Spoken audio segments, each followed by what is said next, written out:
The Sandy and Toddcast is a MindgardenMedia podcast in association with Screw You, Todd Productions.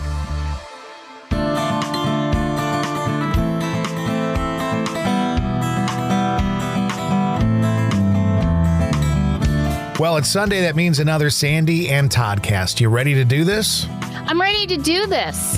And this week, we're bringing back a former guest. Ooh, who could it be? Who could it be? It's the amazing Dave, my husband Dave, who was here with us in the first, well, he's been here a couple times, but the first season of the show. Yep. And we were talking about him as a skeptic. And now today we're going to catch up with him and see a few years later what he's thinking about now. You got, what, 10 seasons worth? And because I heard your numbers earlier, and so this is like my 5th appearance or something.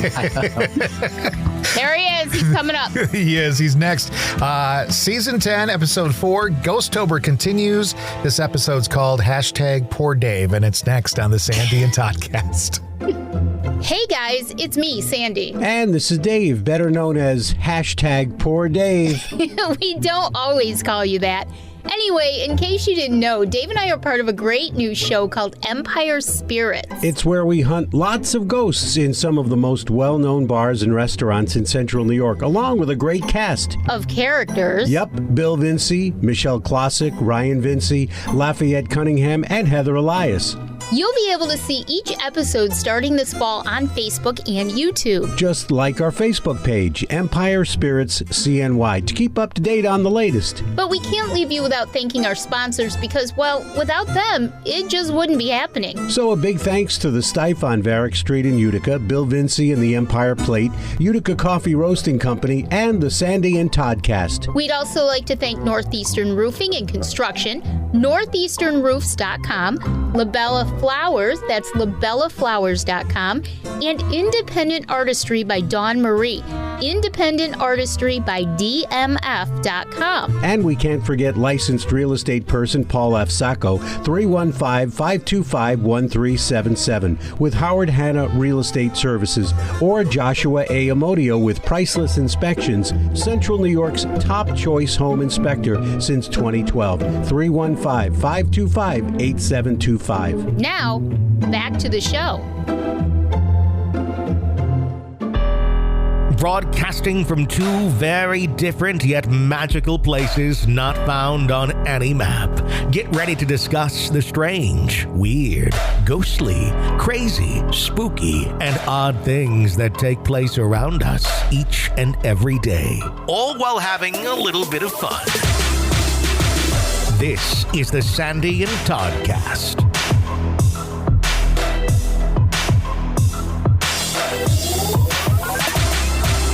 Welcome to the Sandy and Toddcast. She is Sandy. He is Todd. And he is #PoorDave. He is here. I don't even remember how that started, but that's between you and I and Dave, and then our co-members of our paranormal group, apps, Adirondack Park Paranormal Society. The big running joke, it's become kind of part of our lives now, is #PoorDave for everything that he goes through. Well, and you mentioned this on the intro of the show, but we had him on early in the podcast, and we talked to him kind of as a skeptic. But the interesting thing about how things have progressed is he's like going out and investigating and stuff now. So I mean, I've heard some of the work that you guys have done and stuff like that. I'm kind of impressed with how far he's come. Did you have something to do with that, Sandy, or what? I think a little bit. I think I kind of encouraged Dave to get into everything with me. And, it's interesting because, well, and we'll bring him on in just a sec. But the cool thing is we're doing this series of Flashback Fridays for the show now on YouTube and on our Facebook page. And we're actually showing the videos, not the live casts, but the videos that we did. We actually recorded most of the videos from our recordings of season 1, and we're releasing those. So nobody's ever seen those before. And it's us looking really lovely too, by the way.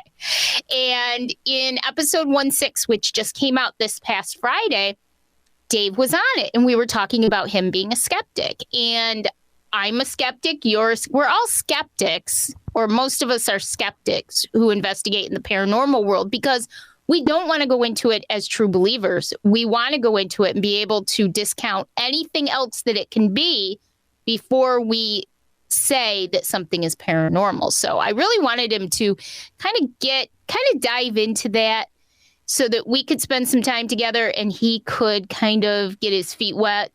And now he's pretty much up to his knees or his thighs in it. And so he's been doing a great job. So welcome, Dave. Well, thank you.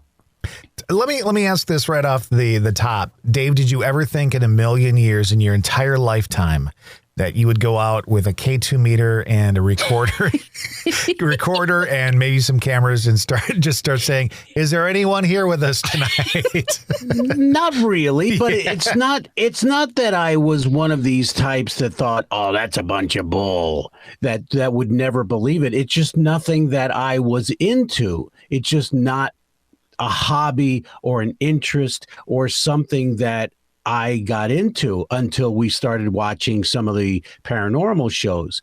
And I can remember the first Ghost Hunters show that I saw, and it was like, oh, that's kind of interesting, when something flashed in front of them. So it's not that I didn't believe, it's just that I needed something sort of like science. I needed something that showed me that there is such a thing. It didn't really matter what the subject was. I just needed something that was, okay. And so it's not really that I didn't believe. It's just that I didn't disbelieve or believe. It's just that it was just not something that was an interest at the time. And you didn't have any like real experiences or anything like that yourself, right? Sandy says I did. It's just it was unbeknownst. Then you must have, because Sandy's always right, as you understand. That's right. Yes. It was unbeknownst to me. So Reiki was an example. I have a friend who was into Reiki, and she showed me about it. And many years ago, like when my son was young, this would have been late 80s, early 90s, I don't know if dabbled is the word, but dabbled in it a little bit. And each time it surprised him and it surprised me if he had an earache or something like that. And I remember trying it on a cat one time. One of our cats was sick or ailing, and the cat didn't want any part of it. And so, but I didn't know that was part of the somewhat paranormal realm as well. And I had a couple of other incidences. When I was in college, I had my closest friend. I would always know what he was going to say. Don't know why. He didn't. He looked at me and laughed, and I would just interrupt him, and not to be a smart ass, but it just sort of blurted out. He would say, "Did you know that?" And I would say, "Yep." And he would say, "Did you know what I was going to say?" And then the sarcasm would come out, and I would say something like, "No, I just said that for the hell of it." And he would say, "Well, what was I going to say?" And I would say it. And it happened like 100 times. And he couldn't figure it out. I couldn't figure it out. So I don't even know where that came from. And I never was able to do that with someone else. Although I did have another friend that it happened a couple of times that just kind of blew my mind. But with this close friend, it happened many, many times. So there were some examples. I don't know, again, if they rank as paranormal, but those were the ones that I kind of explained to Sandy through the years. And she said, well, yeah, it would explain some of it. Yeah, Reiki and the paranormal, if you're talking about paranormal and you're talking about spirits and things like that, it's not as tied to it as it is the energy portion, the right. Energy idea, the metaphysical idea of that, which Reiki is just phenomenal. And a lot of the Reiki people that I've encountered over the years have had some sort of sensitivity. They've been sensitive to some extent. And so I would say, yes, he did have some, but a lot of people, and I think this is typical for skeptics sometimes too, is that there are skeptics. I think it's healthy to be a skeptic. I am. When something happens, my first thought is, well, what else could that be? Let's not say it's a ghost. Let's say, did this happen or what caused this to happen? And then my last thought is, okay, I cannot explain this away no matter what I come up with or who I talk to for their opinion. Maybe it's time to say that this was paranormal or this was something that can't be explained. So I think it's healthy to be a skeptic because I think skeptics are sort of our voice of reason, especially in times when we just get excited, so excited when something happens. And our first thought is we want to say, oh my gosh, that spirit, that energy, wow. And then if you think about it, sometimes it might not be that. And I think skeptics are great because they're our voice of reason a lot of the time. And usually when something comes along, that's the first thing we try to do is try to find the other answer, the real answer, the scientific answer. It happened to us on one of the investigations. I was taking a picture of an old cash register, just gorgeous old cash register, ornate. And somebody was next to me on our team also taking a picture of it.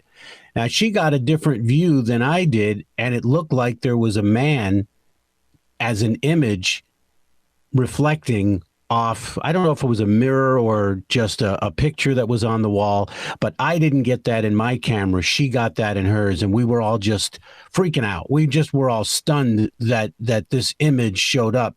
And I looked at it, and we tried to compare it to others, and we tried to compare it to something old, and maybe one of us walked by, but we just knew that it couldn't have happened. And then a little later on, I'm looking a little close, but nobody could believe it at first. And then when we looked at it a little closer, we finally debunked it and realized it. So, to me, that's just as good as finding something in an investigation, that realizing that that's not what we thought it was. Right. Sandy, you said something that I thought was kind of interesting. You said a lot of people who are practicers of Reiki have some sensitivity. Mm-hmm. And I wonder if the sensitivity comes first and then the interest in Reiki comes, or if the learning the Reiki and learning the process then opens something else up. I wonder how that kind of works. That's a great question. And I never really thought of that before. It's like, what came first, the chicken or the egg? Yeah. And I don't know. It might be individual. When I was on the radio, I would interview a lot of our local musicians.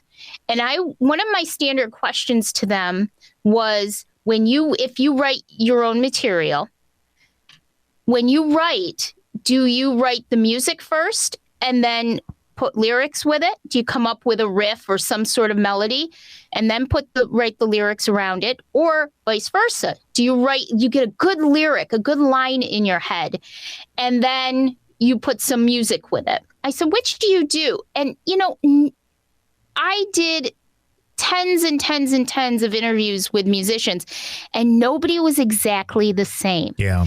Everybody was a little bit different. And I have a feeling that that's the way it kind of works with something like Reiki. Is I think a lot of us who are sensitive deep down kind of know that there's something going on, but we don't know what it is. And I think for a lot of Reiki practitioners, it's like a calling. I think Reiki most certainly is a calling for the people who really, really are, I'm not really sure what the highest level of Reiki is, but, these big practitioners of Reiki, I think it's just a calling for them. So I don't know if it's one first or the other. It might just be that combination of always knowing that there's something special that you need to be doing. You just don't know what it is until you get to a certain point in your life.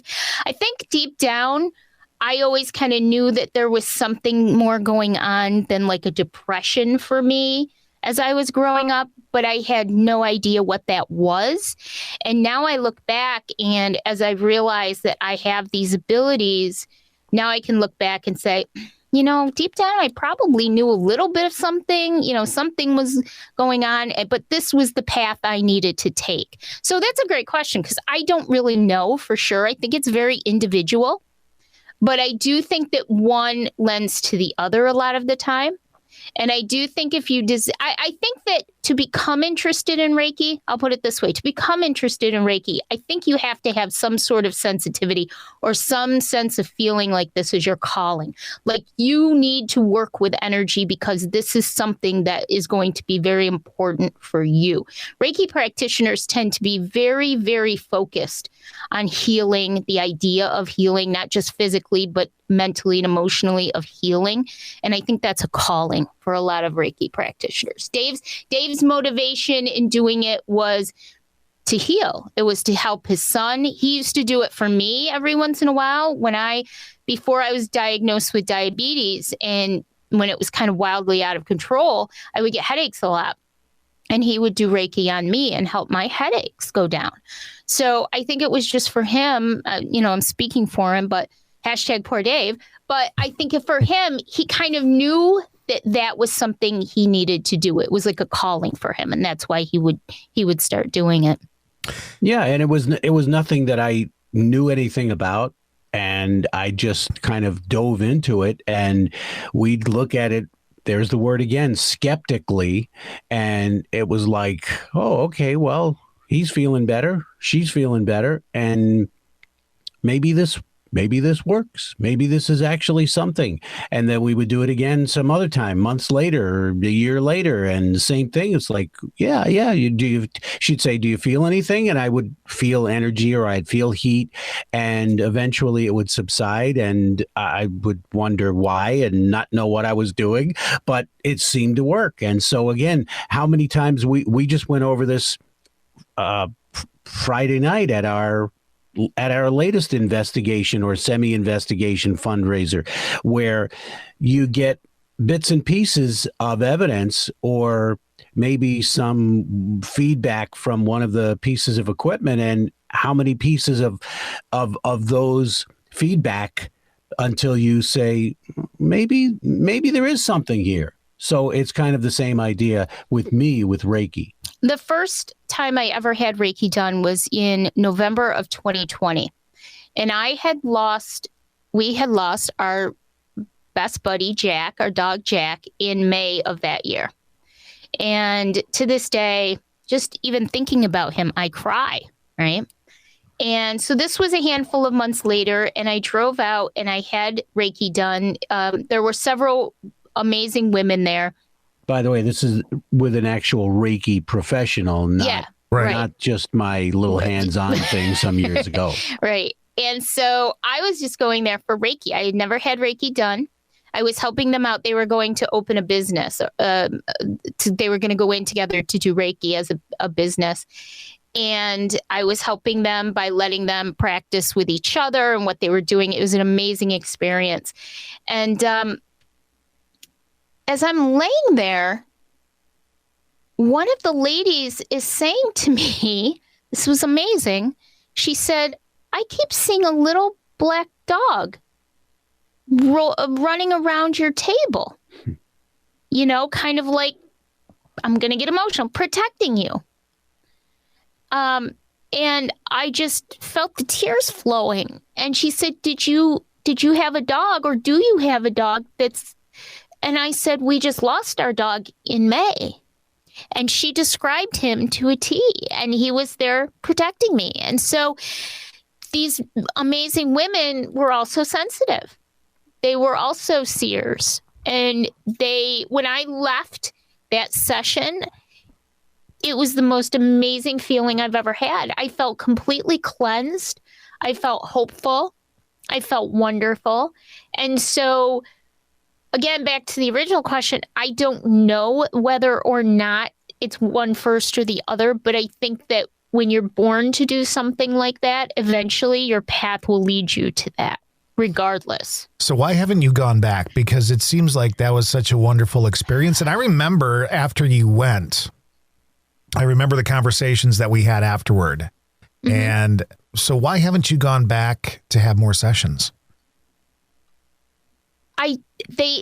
First of all, I really felt like when I left them, I trusted them. And then, unfortunately, because of the pandemic, their business never went off the ground. Gotcha. And, the pandemic happened and life happened. And I actually am going to schedule another Reiki session. I did have one, at least, let's see.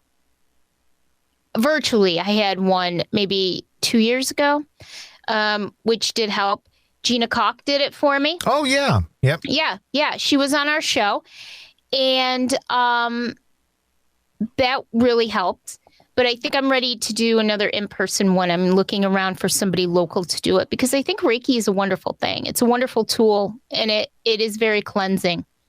And so I think, though, that you really have to trust the person that you go to because you have to let down your guard a little bit so that they can get in there and help you.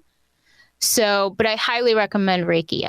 The experiences that I've had so far have been really wonderful experiences. So, Dave, in the time that you've been investigating the last couple of years, getting into it, what's an experience that kind of left you going, holy cow, I can't believe it, but I can't come up with another reason why this happened? What was something that just kind of blew your mind?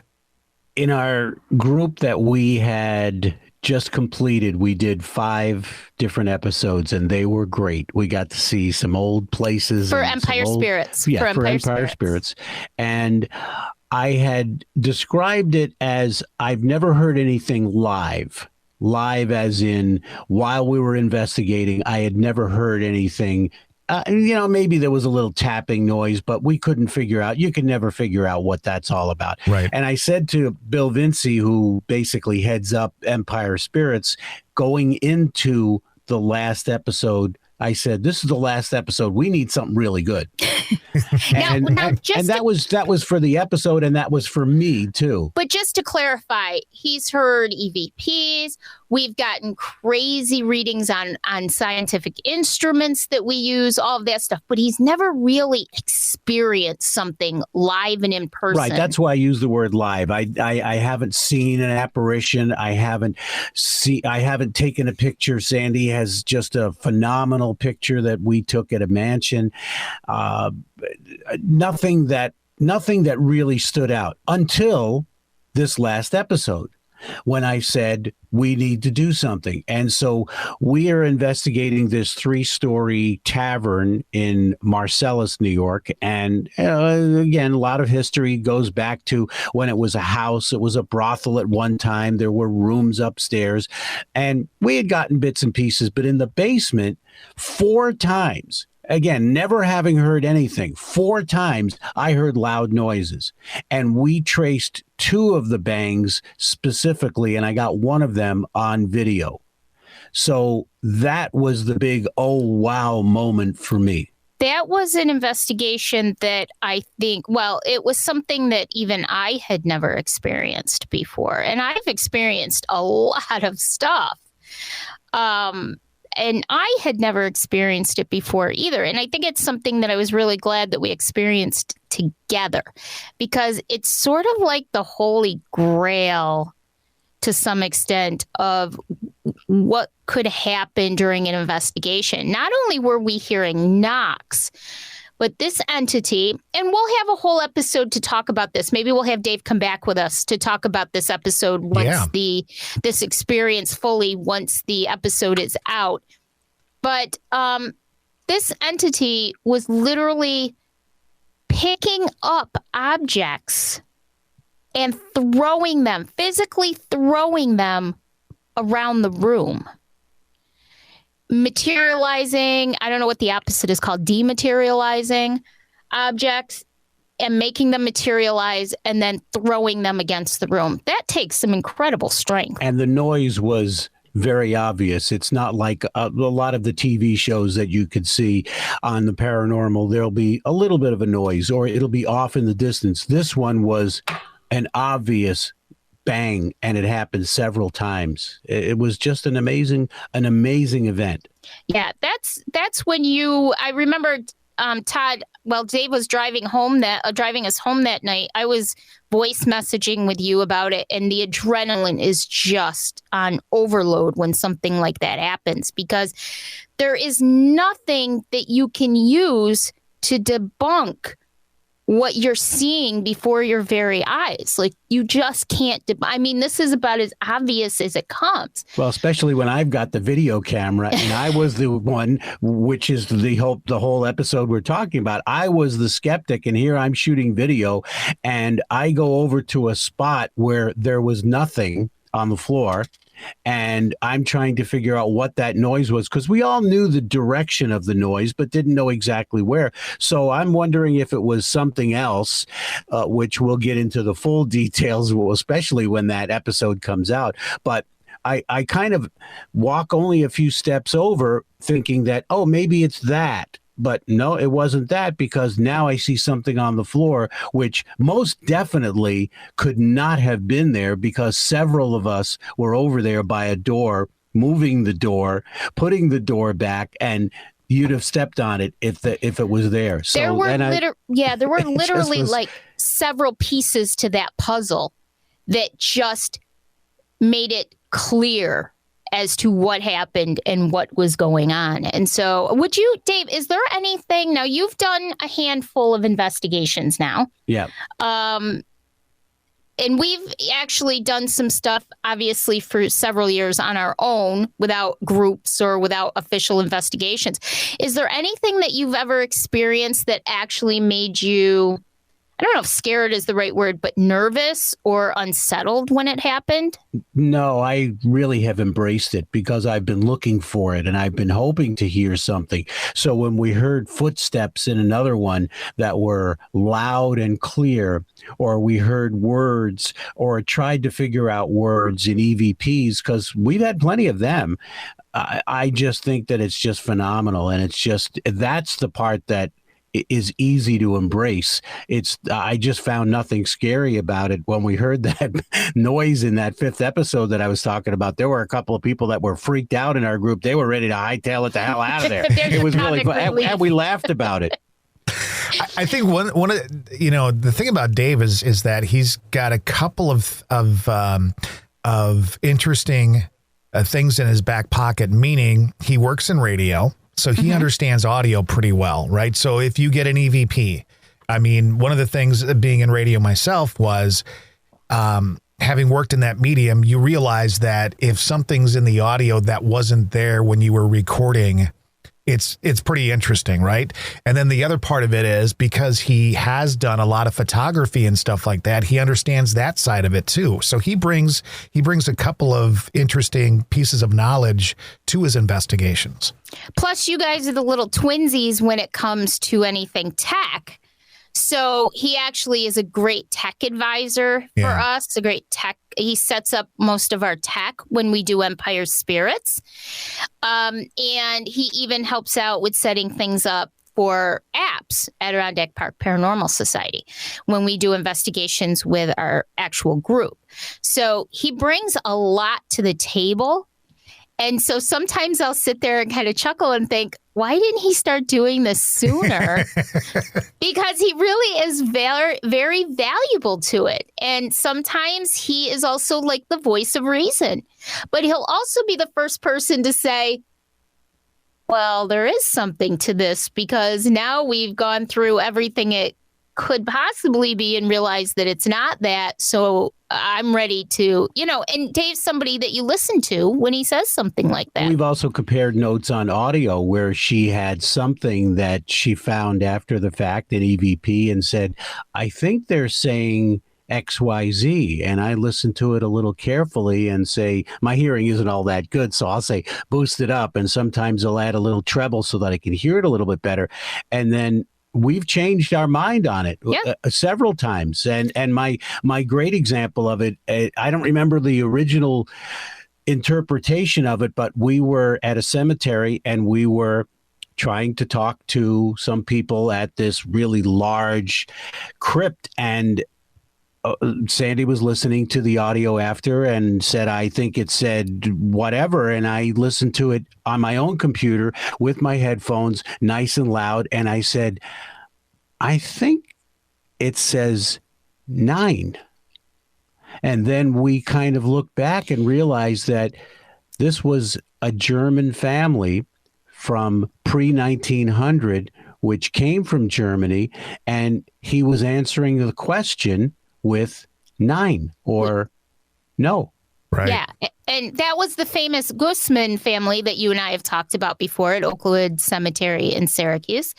And and we've made several. And I'll tell you, it's great to have somebody that you can just sit down with in person and say, what do you think this is? What do you think this is? And we do that with a lot of the EVPs. It sometimes is interpretation, and sometimes we'll just listen to the cadence of the speech. So that goes back to what you were talking about in radio, having that audio background. Sometimes it is almost like a jingle to me, because you listen to the cadence of the word instead of the cadence of the word. Right. And you can hear sometimes there's a little bit difference in the word. And we were just doing that last night. Yeah. Yeah. And it's fascinating. And and that's why it's great to go hand in hand with other people and to have great chemistry. That's why you and I, Todd, when we do get to investigate, we investigate so well with our paranormal group, with Empire Spirits. It's all when there's good chemistry and you all can work together and bring different things to the table. It really helps to make a very well-rounded investigation. And that was great because I'm the researcher out of the two of us. You know me, I am like the huge researcher. And so I went and looked up the Guzmans when that happened, like looked a little deeper into their family history and found out that the matriarch and patriarch of the family did come right over from Germany in the late 1800s. So makes perfect sense that they might answer us in German. And so it was a yes/no question that I asked. I was explaining the equipment that we had, and I said, do you understand? Or something to that effect. And we got 9.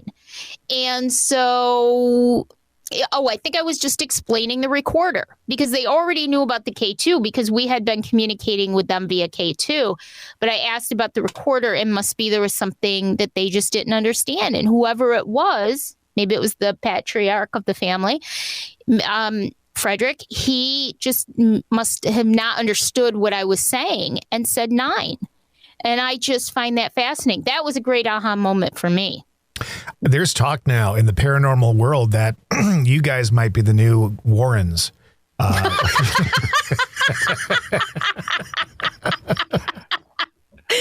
Everybody's saying it. I don't think so. But I will say Friday night at the event we did that Dave was dressed like a monk. So I got the thank you, Father, many times. What were you dressed as, Sandy? It was for our Irish Cultural Center here in Utica, New York. And so at first I wasn't going to dress up as anything because I was just, officially last week, Dave and I hosted a Halloween party, PAWTY, for the cat sanctuary slash rescue that we do. We've been doing work for Halo for 15 years now. And we dressed as Prince Charming and Snow White. And I have to tell you, the wig alone was like 15 pounds. And it was driving me nuts by the end of the night. And then add another 25 pounds for the outfit, the actual Snow White dress and everything. I was like, there's no way I'm going to make it up and down 2 flights of stairs, because we were taking everybody at this event Friday night down into the basement where we had done an investigation back in July, and kind of, telling them the things that we found and what I picked up and all of that stuff. And so originally I wasn't going to dress up because I was like, I'll never make it up and down those stairs in that costume. So I ended up, it was a Celtic celebration because of the Utica or the Irish Cultural Center. And so I wore these really cool horns on my head because it was Samhain. We were celebrating Samhain. Yes. And a black cape and everything. And it actually looked pretty cool. So I did that. And then I didn't want him to have to suffer with wearing something, heavy or anything. So I got him just the robe. It looked like the monk / priest. He had his belt around him and everything. And it was easy for him to walk around in. So we looked cute. There's pictures on Facebook. And previously it was a church. So it was very appropriate. Oh, cool. Yeah, that's an interesting place. The bar, the restaurant, there's an Irish restaurant there. They do events and they have an Irish cultural museum upstairs. But the bar itself was built in Ireland and brought over in 3 pieces from Ireland. So that, I mean, that thing's got to have energy with it, right? Don't there is. Think, right? Well, yeah. The Irish portion is actually new. That just got built a few years ago. But the church goes back to the 1800s. The original church on that land was built in 1850, burnt in the 1890s. They built another one on that spot. One of the original priests, his brother was buried in the ground under the original church, and they had to exhume him when they built the second church. The original cornerstone is still from the original church is still out in front of the Irish Cultural Center. And it's near water. It was built for the Irish Welsh immigrants in the area back then. It closed in 1966, and unfortunately they tore it down because there's a church, St. Joseph's, across the street that the diocese merged the two. And plenty, though, we'll have to do an episode on this, Todd, maybe in a couple weeks. Plenty of activity down in that basement. Some really cool stuff going on down in that basement. So maybe, let's do an episode on it. We'll talk a little bit more about it. But yeah, so that was a really cool night. And we raised lots and lots and lots of money. We did little presentations and we took everybody down to the basement. It was a little spooky and they loved that because nobody gets to go down in the basement. And it was a lot of fun. So, yeah. Dave, everybody has like a dream list of places that they would love to investigate. If you do this for any amount of time or you watch the ghost hunter shows or whatever, there's certain places that, these groups go to over and over and over. Is there a place that I'm guessing this now. I'm guessing Sandy usually plans the trips you guys take. So she's planned the few me so well. She's planned the few that you've gone to. Is there a place that you would just love to go investigate? There's an old adage in radio, do something to the effect of make mom happy and dad will come along. And so we're like a radio family in that respect. But from the ones that I've seen on TV, there are many of those old prison psych centers kind of places that they all look alike. They're all old, the old green look to them, like in the old schools. Same era. And crumbling paint and crumbling ceilings. And a lot of them are really fascinating. And we actually have one in our area. And Sandy and I went to a mini tour of it when they first opened it for tours back. Oh, it has to be 10 or 12 years already. And they've had some mini tours since then, but it's once again an old psych center and it's a gorgeous building. It's one of those sort of federal style that you might see like the Washington, D.C. kind of buildings with the big columns and the enormous concrete. And it's just a fantastic looking building. And another infamous psych center that changed through the years, and they luckily now it's on the historic register, so it won't be torn down. It's not really used. Little portions of it are used, but I would really love to see what that's all about. Well, we've talked about that a million times here on the show. Yeah. Yeah, you can say it. Yeah. We've talked about it. Everybody will know. That's a big bucket lister. If we could ever get in there, I think that would be. It's just such a huge building and a huge complex that's got another large building behind it. So in our area, I don't know of any others that I would say, ooh, I'd love to. I'm sure there's plenty across the nation that we've now seen on some of the TV shows that would make for a fun visit. And I know Sandy's got a few of those, but locally, or at least regionally, that old Maine, the Utica Psych Center would be really, really great to get into. So just a side note on that, my cousin Marilyn, who loves this show and follows us and listens to us, she worked at Old Maine. Really?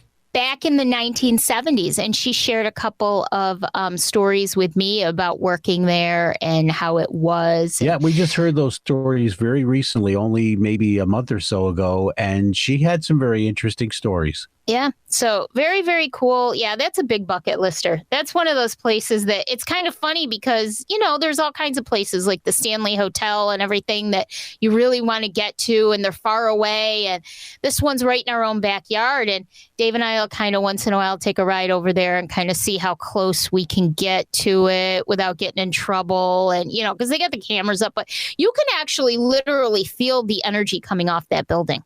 You can feel it. It's when you come out, Todd, to visit, we're going to take you by there. Well, do me a favor. Unlike the last time that we were all together and went to a quote unquote haunted spot while Dave and I sat in the car and you trespassed, let's not do that again. Okay. You guys are just wusses, and that's all I have to say about that. At the time, I was like 50. When was this? This was 2 years ago, right? 2 years ago. Yeah, something like that. 21. I was 50 years old at the time, and I thought to myself, look, I'm never going to get out here again to this part of Wisconsin. And if I'm going to get arrested and end up in jail for the first time in my life, it's going to be for trespassing on the old Ed Gein property. It's just going to happen. It is the way it is. And you two sat in the car, and I actually got to get on the property and check it out. I wasn't so much afraid of like police showing up. I just thought, Eddie Von Dorkenstein living next door with his shotgun might come out after you or something. I thought, to be honest with you, the land didn't hold a lot for me. And that's just me. That's what I personally picked up, because every psychic, every medium, everybody who's sensitive is a little different. When we parked in front of the hardware store, where Bernice Worden was murdered by Ed Gein, I actually felt more uncomfortable there than I did on the land where the house was. And of course, the cemetery. We all know that legendary story. But that little cemetery she had to get on that property, because most of the time when we go to other places, there's a closed jail near here, and I'm pulling in this parking lot. There's nothing around there. You can just drive through the parking lot. Oh, I don't know if we can go here. It's just a parking lot. Oh, yeah, but I don't know. I don't think got cameras here. They got a watchtower here. So I get up a little bit closer. Oh, I don't know if we can park over there. But with Ed Gein, she was going. Yes, she was. Well, it just came off we just had watched, the three of us had all watched the docu-series that Steve Shippey and Cindy Kaza did there. Not long before you and Dave and I visited. Yep. And we were coming off that, and that was pretty wild. So, but I think at least you and I agree, and I've never had a chance to talk to Dave about it. Remember when we were trying to find the cemetery and we found that little one outside of town? That one to me felt the creepiest of all three locations. Yes. And I thought for sure that was what we were looking for when we pulled up to it. Yeah. And then we realized, because it just felt so off. It was kind of creepy looking, because it was almost hidden. You had to go up this little road, and then it was not cared for very well. And we've seen some like that too.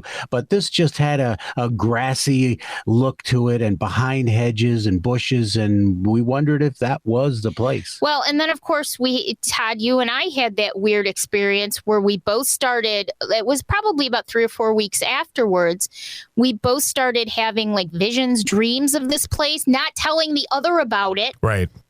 And then all of a sudden, I don't know who mentioned it first, and we were like, oh my God. And I just remember thinking to myself that, well, first of all, that shows how connected we are. But second of all, the cool, important thing is that I've always felt like there's something in that cemetery that shouldn't be there. That thought just keeps coming into my head anytime I think about that cemetery. And I'm wondering, because, they don't know, they suspect that Ed murdered many more people than he ever confessed to. That's right. And dug up bodies that they don't know about. Yeah. And I'm wondering wouldn't that be, Ed was crazy. We know that. But Ed was crazy like a fox. He was intelligent enough that he could think things through, obviously, make plans. I'm always just wondering if he may have dug somebody up somewhere and put some of the parts in another area, maybe that cemetery, because nobody goes to that cemetery, right? Right. So there could still be things in that cemetery that Ed placed there, things in air quotes, that shouldn't be there. I just get this nagging, overwhelming feeling that there's things in that cemetery that shouldn't be there. And it was pretty close to town, too. Yeah, it was outside of town, but pretty close to it. And it was not far. If you continue on the road where that cemetery is, when you come right into town, the hardware store where he murdered Bernice is right on the left-hand side at the Four Corners. Yeah. So God only knows if there's something in there that Ed put there that doesn't really belong there. Or something's missing that everybody thinks is still there, you know? Mm-hmm. Yep. So there's something going on with that. I'm pretty sure of it. So I'm just glad that you and we all just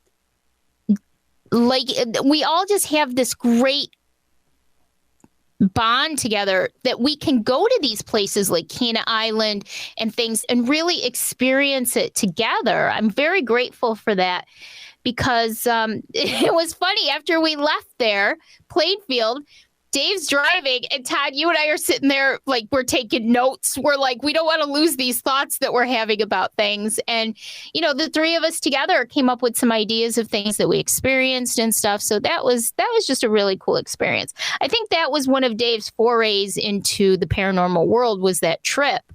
Am I right, Dave? Because that was really seeing these things firsthand and experiencing them and being in the cemetery where Ed is buried and his family and using the equipment and the three of us really experiencing that together was pretty cool. I've pretty much gotten something out of each, even if they were just personal investigation kind of things, but the full-on team investigations, there's always been something, even if it wasn't very active.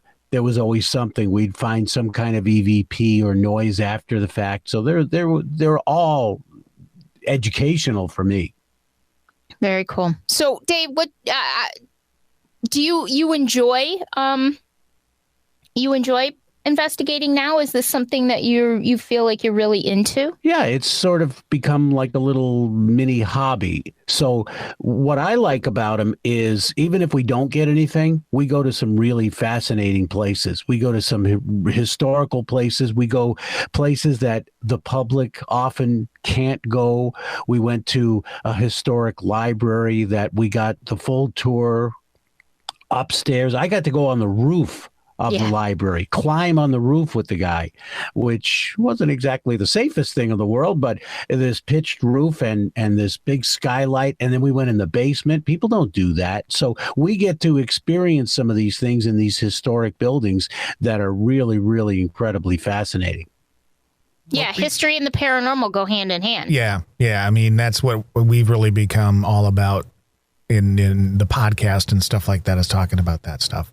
Yeah. Well, any other questions that you have, Sandy, at this time for your husband? I mean, let's try and keep it on the paranormal realm, but no. Where were you on the date of January 23rd? No, I don't have anything. I just want to say one thing, that I'm so proud of him because it takes a lot to do this. And even if you're not, I know what it does to me, but I'm also a little different in that I have a lot of abilities that I use that are different from his, but it takes a lot out of me, but it also takes a lot out of anyone who investigates. It's very, it's time consuming. It's emotionally, mentally, and physically draining.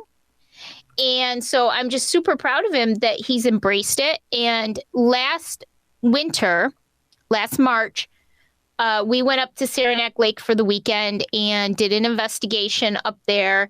And because we had the dog with us, we switched off. So we didn't do the investigation together. We actually did it at, I went for, a little bit on Friday, and then I came back and he went out and did some with the group. And then on Saturday, we did the same thing. So we didn't investigate together that weekend. And he was such an integral part of the investigation when he was there. I was so impressed. And he's very calm, which is amazing. That's a skill you really need when you're investigating and you're not, Zach And his questions are very well thought out. Yes. Period. Yeah. That's the thing and I've said this to Sandy. I don't know if she's ever relayed the information, Dave, but like I'll be watching some evidence of you guys in a cemetery or whatever. And I'm like, that's a great question. So you bring that to the table. Yeah. And so I just want to say I'm so impressed with his ability and what he's learned. And he's valuable. He's a skeptic. He's level-headed. He's thoughtful. He has tech abilities, which is very, very helpful, especially since you, Todd, famously call me a -6 on the 1 to 10 scale. And so I'm just incredibly proud of Dave for all that, as far as he's come in a relatively short amount of time, just a few years. But you're right. It's also a full activity because sometimes we have to travel an hour. And so you are setting up before, and then we're there for 3 hours or more. And then we're going to stand around for a while. We've done dinner before that with the group. And so then we've got an hour back, and then you're on your feet for 4 or 5 hours. So it can be just physically exhausting as well. Yeah. So, well, this has been a great episode. This was fun. And so as our episodes for Empire Spirits come out, maybe we should make that for season 11. We'll do some episodes where we just come out and we'll talk about what happened during those, because that was really, really cool. So we'll have you back, Dave. You'll be back many times now. I'm sure. Sounds good. Should we do the spiel? Let's do it. You can find the Sandy and Toddcast on any of the platforms that you normally find your podcasts, including YouTube and Twitter. Be sure to like the Sandy and Toddcast on Facebook to keep up on the latest goings-on, including each week's episode. You can also join our group, Stay Weirdos Friends of the Sandy and Toddcast, for more fun. Stay Weirdos is a safe place to share your thoughts, feelings, ideas, and random inappropriate memes without judgment. Sandy and Todd also have a podcast called the Empathecary Podcast. It's for empaths, by empaths. And if you know an empath, you might want to listen too.